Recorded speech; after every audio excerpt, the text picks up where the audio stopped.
Supreme court ने हालात बेहतर बनाने के लिए हुकूमत और पीटीआई को एक बार फिर मुज़ाकरात की तजवीज़ दे दी। तफसीलात के मुताबिक गुज़िश्ता रोज सुप्रीम कोर्ट के 14 मई को पंजाब में इंतखाबात के हुक्म के 4 अप्रैल के फैसले के खिलाफ इलेक्शन कमीशन की नजरसानी की दरख्वास्त की समाअत हुई, जिसमें अदालत ने सियासी जमातों समेत पंजाब और खैबर पख्तूनख्वा के एडवोकेट जनरल्स को नोटिस जारी कर दिए। इसके अलावा सुप्रीम कोर्ट ने हालात बेहतर बनाने के लिए हुकूमत और पीटीआई को एक बार फिर मुज़ाकरात की तजवीज़ दी।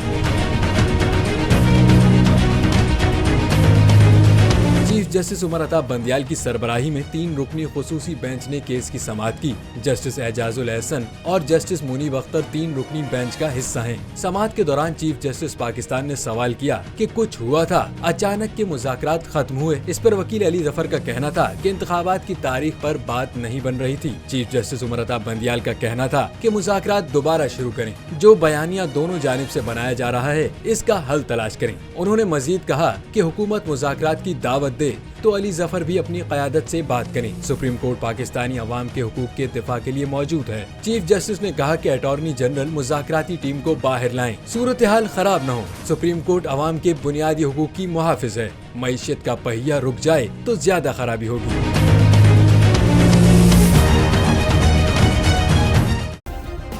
सब्सक्राइब करें और बेल दबाएं ताकि कोई खबर रह न जाए।